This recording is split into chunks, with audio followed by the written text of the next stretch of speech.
Hello and welcome back to the Xpert 11 Road to Glory series, where in the last episode we did a team preview by preview of our new opponents in Division 4. And in this episode we take on the first game of the season away against Portuguese side SC Beira Mar, who also, like us, have won a Division 5. They won Division 521 as champions, so it's a battle of Division 5 winners in the first game of the season. SC Beira Mar have a pretty powerful but old midfield. Paulo Filippo is pretty unlikely to play due to him retiring at the end of the season, but they do have some pretty strong players like Bazuku and Zak in midfield, Chu up front, and Halovic and Mook in the back line. Byron Haywood, however, is probably one of the weak links on their side, only being 10 bars, so the goalkeeper is their weakest aspect of the squad. They're still a pretty strong opponent, and since they are the home side, they'll be tough to beat. This image was taken a week ago, and so Ray Tataw Eta is still slightly injured coming into this game. So that means we're going to keep him on the bench. Timothy Wagner is actually going to be our backup this season, despite being our star man last season. Due to the fact that he's retiring at the end of the season, we're going to keep him as a reserve. But it's likely we're going to start him against Beira Mar for the first game of the season, due to Ray Tataw Eta not wanting to be risked fully injured for a long period of time during the season, which could mess up his development. Anyway, let's see the team news. SC Beira Mar lined up a 4-5-1 formation, which was not what we were expecting. Byron Haywood is in goal for them. A back four: Miguel Joni, Haik Hadjukic, Dragan Halovic and Fabian Mook. A midfielder: Eric Jorgensen, Lakos Bazuku, Fabrizio Timolik, Patrice Zak and Ralph Maxio. And a front man of Wit Obeluski.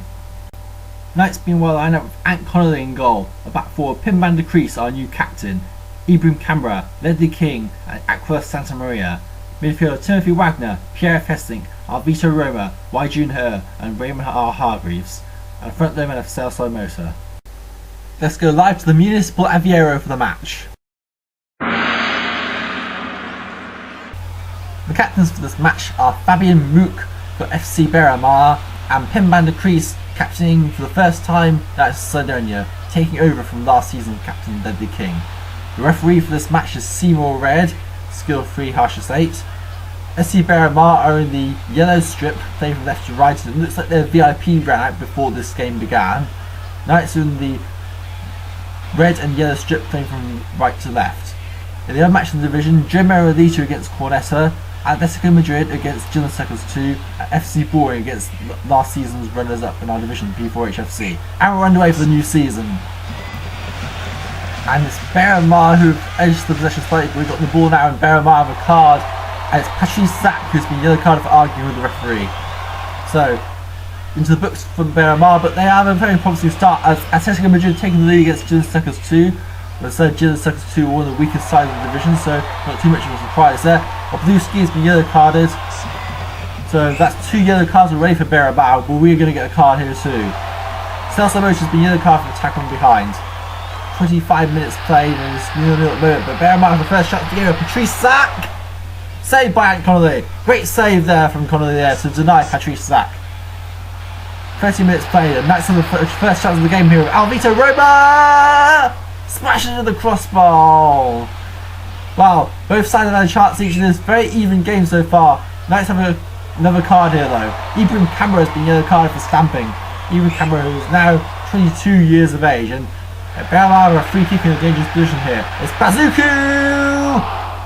Saved! Great save by Connolly. He's had a decent game so far, stopping 2 chances which probably would have been goals as Gilles Seconds have equalised against Atletico Madrid, and we've got a breakaway here. Obeluski! It's the left post. Wow, Obeluski hasn't had a good run so far for Beira Mar, but they are having a very good first half of the end. That is in the first half, and it is 0-0 at half time, but the chance count tells a different story. Beira Mar have generally been on top, which is a bit of a concern for us going into a new season Division 4. It probably suggests to us that this might be a season of survival rather than a season of pushing for promotion again. The other match in the division are 0-0 apart from Atletico Madrid and Gilles Seconds 2, which is a 1-1 at the moment. So, you get ready to start the second half of the match. And we're underway. And SC Beira Mar the first chance for the second half with Obeluski! No problems for Ant Connolly again. Ant Connolly is having some game here. The 23-year-old goalkeeper is really starting to mature into a proper keeper now. We have a free kick in a dangerous position. Timothy Wagner! Wide by clear margin. Wagner could not really trouble Hayward at the end, which is a shame it is. Hayward is one of the weaker keepers in this division. Eric Jorgensen! Again, Ant Connolly to the rescue. He's having some game as Jomo Elite take the lead against Cornessa and FC Boring have taken the lead against P4H FC. And Ike Hudgenkirch has been yellow card for dangerous play. As we see, just seconds actually taking the lead against Atletico Madrid as FC Boring now 2-1 up against P4H FC. Well, that's a turn for the books with P4H newcomers to this level along with us, although actually they're not particularly newcomers, as we see another card. And coming towards the end of this match is currently 0-0, and I think it's going to be 0-0 as Just Sex have gone 3-2 up against Atletico Madrid and Cornetta have got an equaliser against Jomo, and that is the end of the match. So at the end of the day, Knights were absolutely played off the park by Beira Mar, who completely dominated the game with 5 chances compared to our 2, but an outstanding performance by our goalkeeper Ant Connolly enabled us to take a point in our first game in Division 4. It's the first time we've drawn the opening game of the season too, so that's an interesting stat for you there. Patrice Sack was the man of the match for SC Beira Mar. He had a very good game, while Pim van der Kruis was the man of the match for us.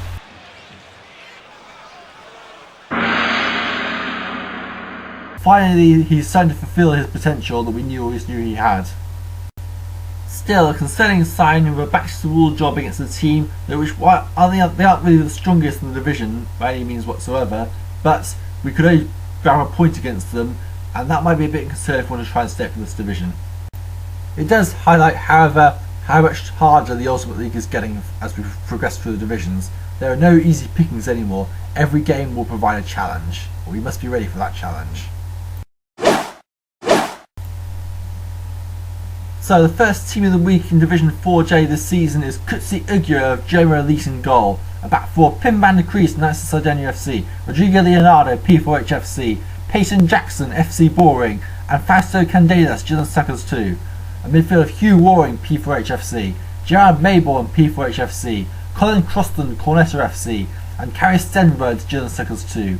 A front two of Andrzej Jasoriak, Atletico Madrid, and Shin Akuma, Jomo Elite. Manager of the round is Reader, Gillen Suckers 2, after a thrilling 3-2 win over Atletico Madrid. So after that round is Gillen Suckers 2, a team I thought would be one of the relegation candidates for this season, who are leading the way on 3 points, tied with FC Boring, who won 2-1 against P4H FC, although a closer look at that game suggests that P4H were very unlucky to lose that one.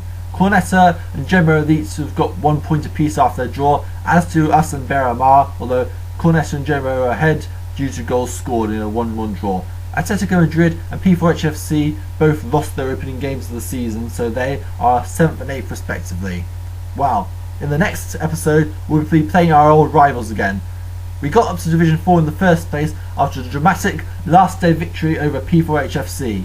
In the next episode we'll be playing P4H FC again, this time at their place. We have never beaten P4H FC in their own backyard. Can we do it this time? Find out in the next episode.